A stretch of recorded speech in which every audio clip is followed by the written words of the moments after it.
any other analogous transactions similar to those enumerated. Okay. Sige. Thank you very much, Madam Chair. Thank you, Honorable Marcoleta. Thank you, Madam Chair. Again, you are allowed only to manifest. Yes, Madam. Let me state for the record that the committee have required the submission of AMLC records without a court order. And let me reiterate that under the Anti-Money Laundering Act of 2001, suspicious transaction reports and covert transaction reports are confidential and may only be disclosed upon order of a court. The House of Representatives Committee on Justice does not have the authority to direct the AMLC by issuing a legislative subpoena and consequently cannot bypass the probable cause requirement of the court. The report of suspicious transactions are meant to be used by the AMLC for analysis and its own determination of probable cause, where required by the judiciary. That's my manifestation, Madam Chair. Thank you. Madam Chair. The manifestations Chair. are noted. Madam Chair. Any other member who wishes to Madam Chair.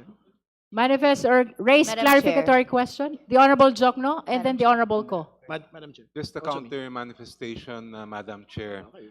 You may proceed. We have to emphasize this, that the bank secrecy law itself provides, and I quote, all deposits are hereby considered as of an absolutely confidential nature, just like the AMLA law, except in cases of impeachment. Iba po yung exception sa court order sa exception in cases of impeachment. And I believe that the reason is very clear because we are here speaking of accountability of public officers. If we allow the bank secrecy law to become a tool that will hide key evidence from the Committee on Justice, magiging baliwala po yung impeachment process. This will become an exercise in futility. Hindi natin magagampanan ng ating tungkulin kung nakatakip ang ating mga mata. And that's why to fulfill our duty under the Constitution and to the people, the committee must exercise its power to examine all the evidence, including the records coming from the Anti-Money Laundering Council regarding covered and suspicious transactions linked to Vice President Sara Duterte. Thank Madam- you, Madam Chair. Madam Madam Chair. Chair. Madam Chair. The Honorable Ko. Madam Chair, I'm making this manifestation to clarify to the public the difference between what we're doing and the cited Section 11 of the Anti-Money Laundering Act. Under the Anti-Money Laundering Act, Section 11, sabi po doon that the Anti-Money Laundering Council, AMLC, may inquire into or examine particular deposits, etc., under order of any competent court. Ina-assume po nito na ang AMLC, hindi pa niya hawak yung impormasyon na kailangan niya. Meron siyang napapansin na something, no? Tas kailangan niya ng additional information and gusto niyang mag-inquire further. Pwedeng gawin ito ng AMLC, mag-inquire yung AMLC, kung may nakuha siyang court order. Iba po yun sa ginagawa natin ngayon.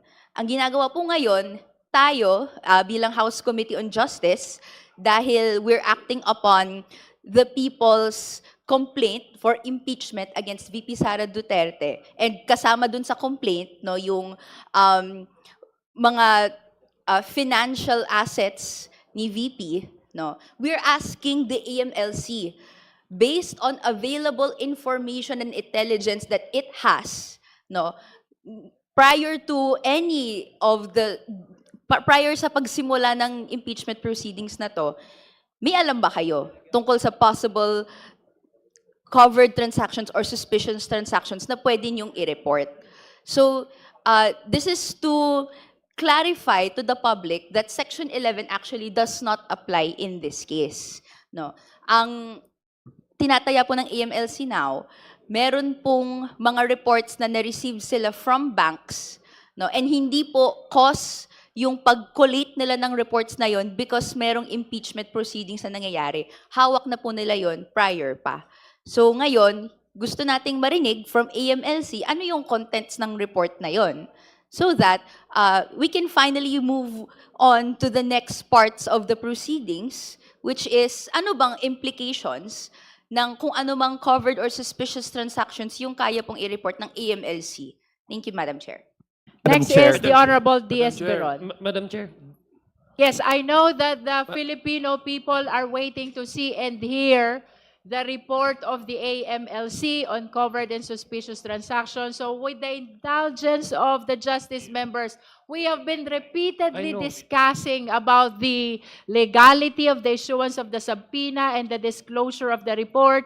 Let me reiterate, we did not subpoena the bank records. We did not subpoena the bank officials and employees. What we subpoenaed is AMLC report, and the executive director is right before us to share with us, ready to report on what they've seen as covered and suspicious transactions. So I hope after DS Beron, we can proceed to hear the report of the AMLC. Yes, thank you, Madam Chair. Only one question directed to ED Benaventura. Attorney, Madam Chair, in your monitoring and analysis of covered and suspicious transactions, may I know if you're able to identify any suspicious transaction involving the accounts linked to VP Sara or her family? That's all, Madam Chair. Again, for the guidance of the Honorable Biron, with all due respect, the subject matter of the subpoena is not the account. The subject matter of the subpoena is covered transactions and suspicious transactions. That is for the guidance of all the members. Madam Chair. Madam Chair. Would you like to answer, ED? Yes, Madam Chair. Kindly limit your answers to the subject matter of the subpoena.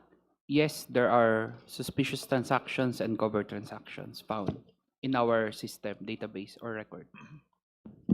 Does that satisfy the Honorable Yes, Biron? thank you, Madam Chair.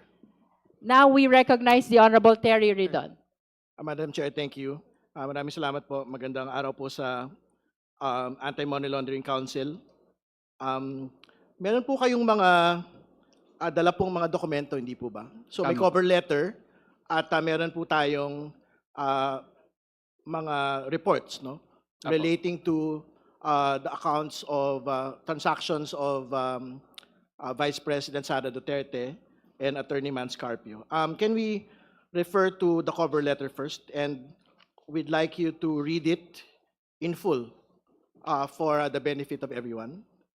Right? The Executive Director Buenaventura is directed to read the letter. That is in relation to the submission of the documents.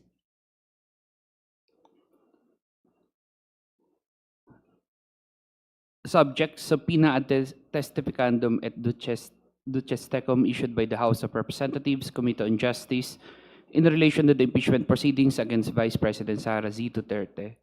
This refers to the issuance of the House of Representatives, Committee on Justice of the subpoena ad testificandum et ducestecum in relation to the verified complaints for impeachment against Vice President Sara Z. Duterte, requiring the Anti-Money Laundering Council or AMLC to bring on or before 22 April 2026, 10 a.m., the original or certified true copies of all reports of covered transactions and suspicious transactions reported by any and all banks to the Anti-Money Laundering Council or AMLC involving Sara Duterte, Carpio, and or Manasseh Carpio, covering the period starting from 2006 to 2025, and any and all investigations or reports or related reports or documents prepared by AMLC involving the reported covered transactions and suspicious transactions.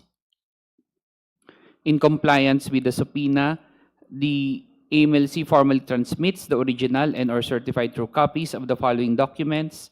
So Annex A, covered transaction reports